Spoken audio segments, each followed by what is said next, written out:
aos Efésios, capítulo 1, verso 3.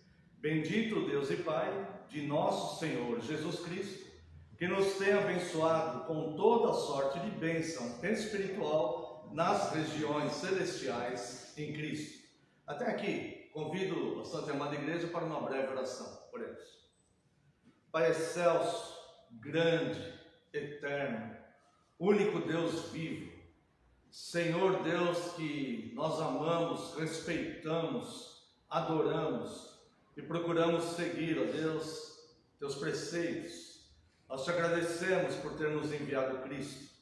Nesse momento, Deus, nesse momento de culto, em que estamos louvando ao Senhor, lhe pedimos, Deus, que nos traga a instrução pela tua santa palavra. Nesse momento, Deus, estamos diante dela, a tua santa palavra, e rogamos a ti, Senhor, que envie teu Santo Espírito, que nos ilumine para que possamos entender essa tua palavra já revelada. Mais uma vez eu lhe peço perdão pelas minhas falhas e pecados, e eu clamo a ti, Senhor, eu imploro a ti, que tudo que for falado aqui agora, Deus, seja ministrado totalmente pelo teu Santo Espírito. Que nesse momento, Senhor, eu diminua, eu desapareça e só prevaleça a tua palavra, porque a tua palavra é a verdade. Em nome de Jesus, teu Filho amado, é que oramos. Amém, Senhor. Amada Igreja do Senhor Jesus Cristo, venho vos proclamar Cristo, o meio de Deus para abençoar o seu povo. Deus é a única fonte de todo o bem.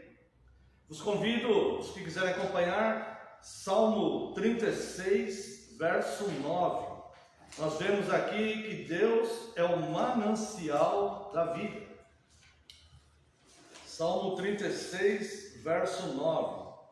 Pois em ti está o manancial da vida. Na tua luz vemos a luz. Ou seja, Deus é a única fonte de todo bem. E é a única fonte da vida. Sendo assim, um dia de vida na vida de uma pessoa, uma hora de vida que uma pessoa tenha, já é graça sobre graça. Cada minuto que passamos aqui é graça de Deus que nos concede isso, por algum propósito benéfico, bom, santo e perfeito. Ou seja, Deus é o manancial da vida. Além do mais, só podemos ver a luz na própria luz de Deus. Ou seja, a luz do conhecimento humano não é capaz de revelar às nossas mentes, aos nossos corações e às nossas almas a grandeza de Deus. Somente o próprio Deus, somente na luz do próprio Deus, que são as Escrituras, que é lâmpada para os nossos pés, é que nós encontramos a luz verdadeira para o nosso caminho.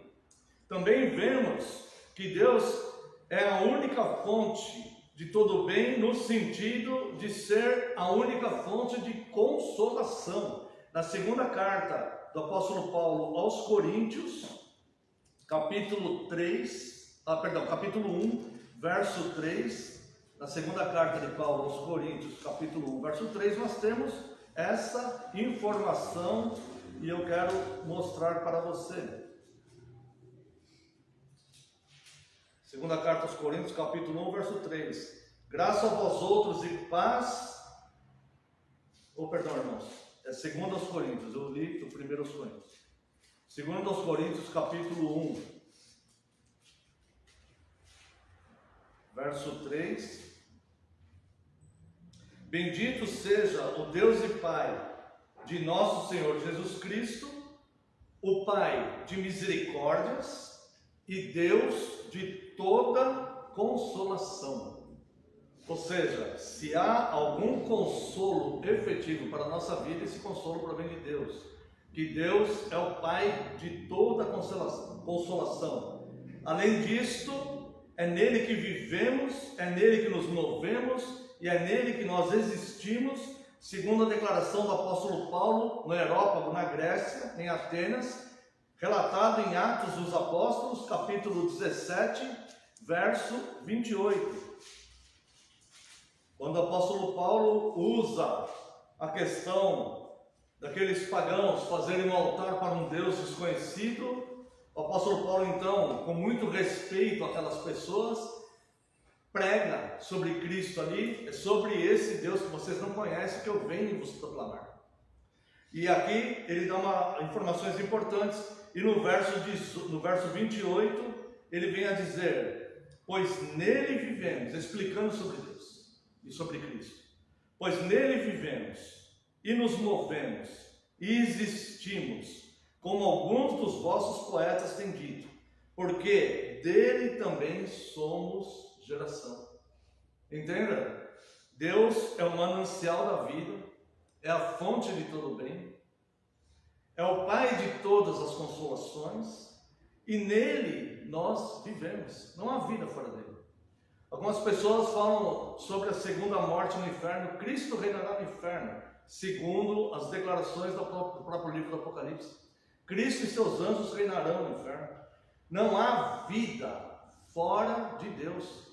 Mesmo que o homem não acredite, mesmo que o homem não concorde, mesmo que o homem se rebele contra esta realidade espiritual, ele absolutamente nada pode fazer para mudar essa verdade. Não adianta que o homem ele não vai conseguir prevalecer o seu desejo, a sua opinião, a sua vontade sobre a vontade de Deus, porque nele vivemos, nele nos movemos e nele existimos. E nem tampouco o homem pode afastar-se de Deus, porque Deus é onipresente e está em todos os lugares. Vos convido a mais essa informação no Salmo 139, a partir do verso 7. Um salmo bastante conhecido, um dos salmos mais lindos das Escrituras, que nos confirma tanta fé em Deus. E veja aqui, Salmo 139, de 7 a 12. Para onde me ausentarei do teu Espírito? Note esse Espírito com letra maiúscula, o Espírito Santo de Deus. Para onde me ausentarei do teu Espírito? Para onde fugirei da tua face? Agora, note a descrição dessa realidade. Como que o homem não encontra vida fora de Deus. É impossível para o homem, não existe um lugar onde Deus não esteja. Deus preenche todos os espaços de todas as coisas. Ele é o dono do espaço. Para onde me ausentarei do teu Espírito? Para onde fugirei da tua face? Se subo aos céus, lá estás. Se faço a minha cama no mais profundo abismo, lá estás também. Se tomo as asas da alvorada e me defendo nos confins dos mares, note a palavra guiar nesse versículo. Ainda lá me haverá de guiar a tua mão. Mesmo aquele que está fugindo da presença de Deus, Deus guia. Deus tem poder sobre o coração humano. Ainda lá me haverá de guiar a tua mão, e a tua destra me sustentará, ou me susterá. Se eu digo, as trevas com efeito me encobrirão, e a luz ao redor de mim se fará noite, até as próprias trevas não te serão escuras. As trevas e a luz são a mesma coisa. Ou seja, não há nada que possa nos afastar de Deus. Ou seja, quer seja uma pessoa regenerada, justificada por Cristo, que olha isso como uma grande bênção de proteção e de cuidado e de providência de Deus, ou seja, um pecador aterrorizado, horrorizado, que olha isso para a sua própria destruição, porque não há para onde ele fugir. O homem pode fugir de um presídio de segurança máxima, mas ele não pode fugir da presença de Deus. Simplesmente isso. Então nós vemos que Deus é a única fonte de todo bem. Deus é o manancial da vida. Quem tem luz, só tem luz na luz de Deus, senão ele estará em trevas. Aquele que passa por aflições e angústias, se alguma consolação o alcança, é porque Deus enviou alguma consolação para alcançá-lo. Porque é nele que nós vivemos, é nele que nós movemos, é nele que nós existimos. E ele está em todos os lugares, de forma que é impossível nos ausentarmos da presença de Deus. Porque Deus é tudo em todos, conforme Efésios capítulo 4. Ele é tudo em todos os lugares. E este Deus grande, maravilhoso, extremamente poderoso, onisciente, onipresente, que ninguém consegue se ausentar dele, mas que ele benevolentemente, ele produz e mantém vida. O Salmo 42 diz que a corça não dá cria sem autorização de Deus. Então, este Deus que mantém a vida, que alimenta os leõezinhos lá, quando estão famintos e clamando a Deus por comida, este Deus é um Deus abençoador do seu povo. Quando nós olhamos lá, quando Deus dá aquelas leis severíssimas, lá no livro de Levítico, leis que ninguém pode cumprir aquilo, leis muito severas. E quando chega em Deuteronômio, que Moisés começa a repetir tudo aquilo lá, e chega no capítulo 28, e Moisés fala assim: olha, agora o que Deus manda Moisés dizer ao povo: agora vos proponho bênção e maldição. Irmãos, tente se situar nessa situação sem Cristo. Tente se situar nessa situação sem Cristo. Deus fala: agora te proponho bênção e maldição. Se atentamente ouvires tudo que eu te falo, se fizeres tudo que te ordeno, se cumprires todo o meu mandamento, estas bênçãos vos seguirão e te alcançarão. Como? Tente se situar nessa situação sem Cristo. Homens caídos, homens pecadores, homens em miséria espiritual, homens que já herdaram a natureza corrompida de Adão, da queda. Leis severíssimas. E ali tem algumas bênçãos provenientes da obediência. E aquelas pessoas ali ouvindo Moisés falar aquilo. E dali a pouco Deus fala, manda Moisés dizer: agora ele propõe maldição. Se não cumprires, se não observares todos esses mandamentos, eis que virá essas maldições, e é mais do que o dobro da quantidade de bênçãos. Por que isso? Porque Deus é justo e santo, e Deus não pode abrir exceção na justiça, nem na sua santidade. Ou seja, a justiça deve ser feita. Você pecou, você deve pagar, olho por olho, dente por dente. E o homem então olha aquilo totalmente indefeso, inoperante, impotente diante daquilo, e ele pensa: não consigo cumprir todo esse regulamento que Deus propõe, todas essas prescrições, eu sei que não vou conseguir cumprir. Então eu não herdarei essas bênçãos, mas eu herdarei essas maldições. Ou seja, o que devo fazer?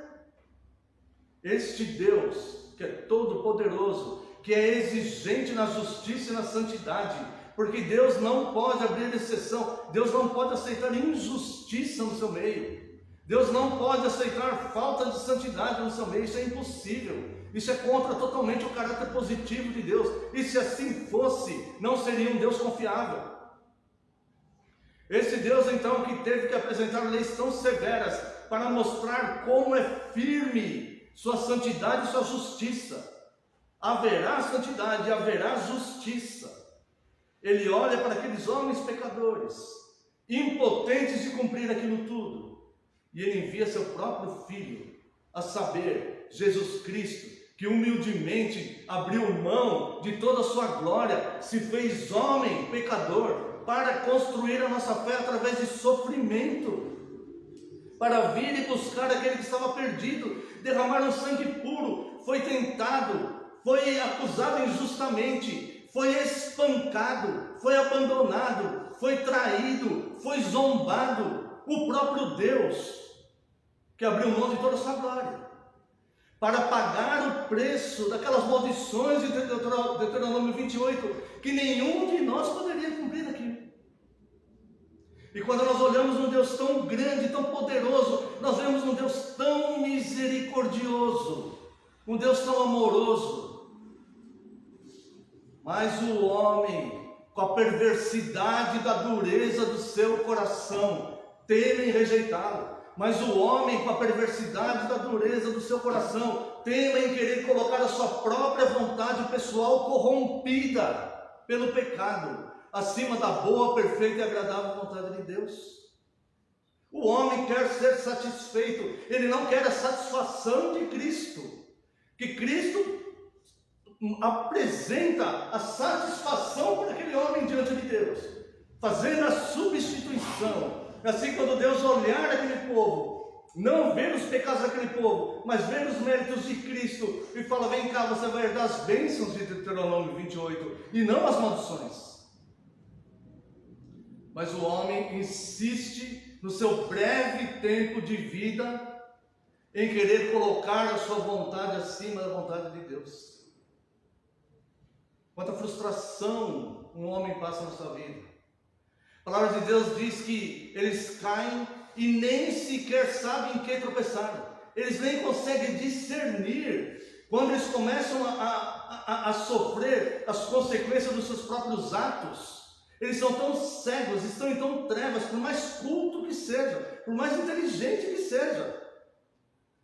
Ele está tão perdido em trevas que ele não consegue discernir aonde ele tropeçou. Se nós estamos andando na rua e tropeçarmos numa pedra e cairmos, nós olhamos e falamos: eu caí porque eu tropecei nesta pedra. Na caminhada do ímpio, aquele que rejeita Cristo, ele está em trevas tão absolutas, tão densas. É tanta falta de luz ali, que ele não consegue sequer discernir onde ele tropeçou, aonde ele caiu. Por isso, o Senhor Jesus, ele fala para a igreja de Éfeso, e isto se estende a toda a igreja ao longo do tempo, a toda a igreja que caiu, a todo cristão individual que caiu. Lembra-te de onde caíste, arrepende-te e volta ao primeiro amor. Isso é misericórdia.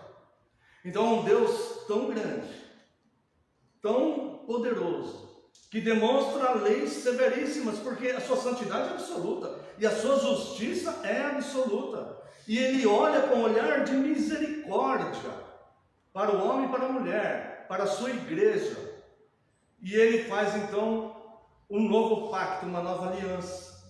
Ele envia o seu próprio filho, que vem 100% homem, e não quebrará a aliança como Adão quebrou. Ele envia o segundo Adão, só que agora este não vai quebrar a aliança, porque Adão quebrou a aliança. Deus, por ser santo e justo, não pode quebrar a parte dele. No dia que comer, certamente morrereis. E esta morte é uma morte espiritual que traz corrupção e mais corrupção, porque a Bíblia nos adverte: um abismo chama outro abismo. E Deus, então, que justamente poderia condenar todo mundo, ele olha com misericórdia, e ele derrama graça sobre a sua igreja. E onde quer que um filho da paz esteja ainda, que ainda não recebeu o Evangelho, ele será alcançado antes do final dos tempos. Ele será alcançado pela misericórdia de Deus e fará parte da Santa Igreja de Cristo. Portanto, é o Deus não só como fonte de todo bem, ele não é só o manancial da vida, não é só o Deus de toda consolação, não é só o Deus onde nós vivemos, nos movemos, existimos nele, não é só o Deus que está em todos os lugares, mas ele é o Deus de todas as bênçãos, conforme nós vimos em Efésios 1:3. Bendito o Deus e Pai de nosso Senhor Jesus Cristo. Importante lembrar: Pai que enviou o seu próprio Filho, como não nos dará também com ele todas as coisas? Bendito o Deus e Pai de nosso Senhor Jesus Cristo, o qual nos abençoou. Note esta palavra, ela já está no passado. Por quê? Porque essas bênçãos são eternas. Essas bênçãos vêm e nos alcançam. Se cumprires todos os meus mandamentos que hoje vos ordeno, e guardares todas as ordens, e cumprires todos esses preceitos, essas bênçãos virão e te acompanharão.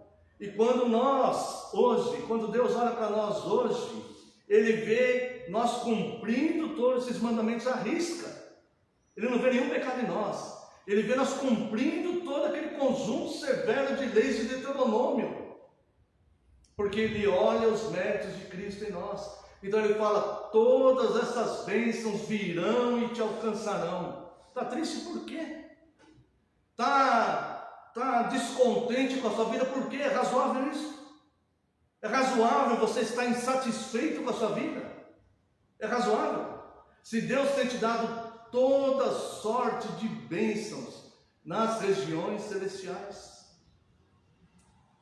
deixa as coisas passarem, confie em Deus, continue fazendo certo, deixa a poeira baixar e Deus aplanará os seus caminhos.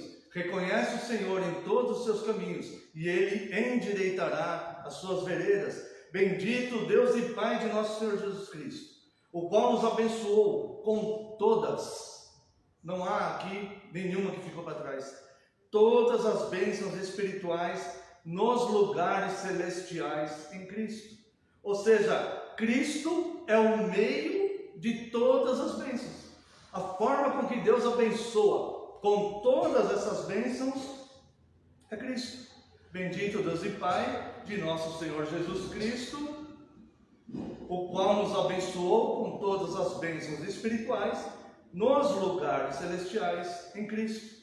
Ou seja, então este Deus que é o manancial da vida, que é o Deus abençoador, Ele providenciou que a sua bênção chegasse a nós. Há uma declaração em Gálatas 3,4 que diz: para que a bênção de Abraão chegasse aos gentios por Jesus Cristo, e para que pela fé nós recebamos a promessa do Espírito. Ou seja, a aliança que Deus fez com Abraão, ela continua até hoje, ela não passou. Porque se essa aliança passou, não há conversão de gentios. Simplesmente não há. Ou seja, Deus levanta Abraão para ser o pai de muitas nações. E em Abraão, na aliança com Abraão, são benditas todas as famílias da terra. Esta bendição é Cristo.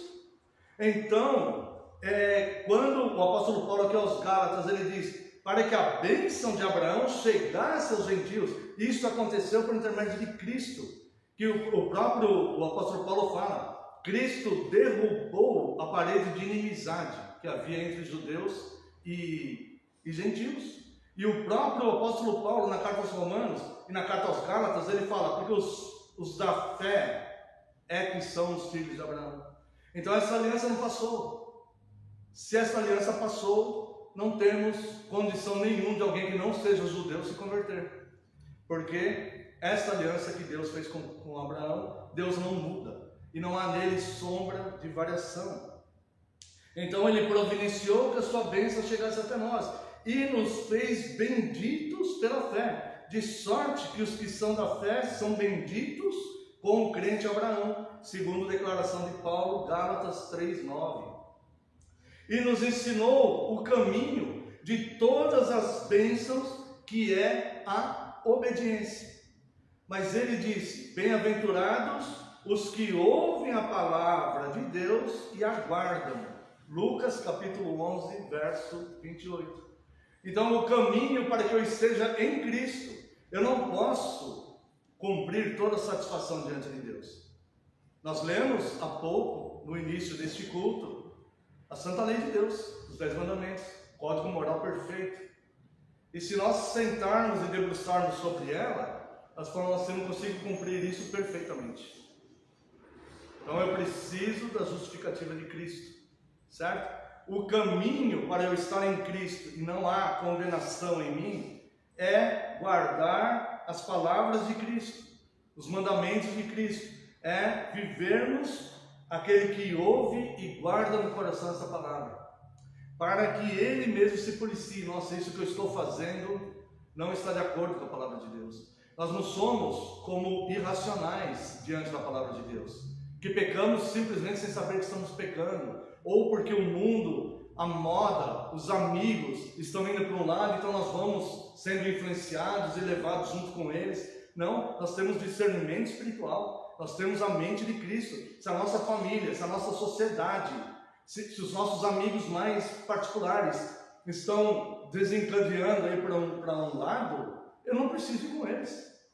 Ninguém pode me obrigar a ir com eles, eu tenho que ser autêntico e falar: não, nós glorificamos a Deus dizendo não ao pecado, dizendo não ao erro, dizendo não às coisas dúbias, não às coisas tenebrosas. Por si não, eu tenho condições de viver, eu não sou perfeito, eu sei que eu erro, mas eu não vou viver em pecado, eu não vou seguir o fluxo da sociedade, porque eu guardo as palavras de Deus conforme Lucas 11:28. O caráter de todas as bênçãos, ela é espiritual. Até o pão que você coloca na sua mesa para você se alimentar, o caráter dessa bênção é espiritual. É Deus que provê para você. É Deus que provê. Lembra o texto que lemos? Bendito Deus e Pai de nosso Senhor Jesus Cristo, o qual nos abençoou com todas as bênçãos espirituais nos lugares celestiais. Toda bênção provém de Deus, todo bem provém de Deus, todas as coisas provêm de Deus.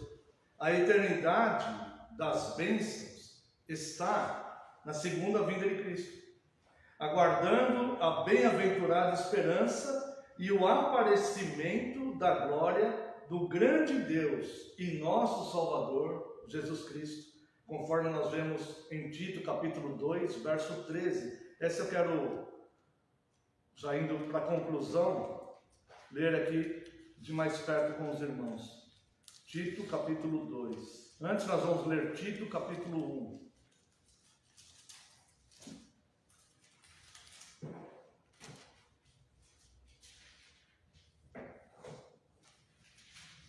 Verso 11.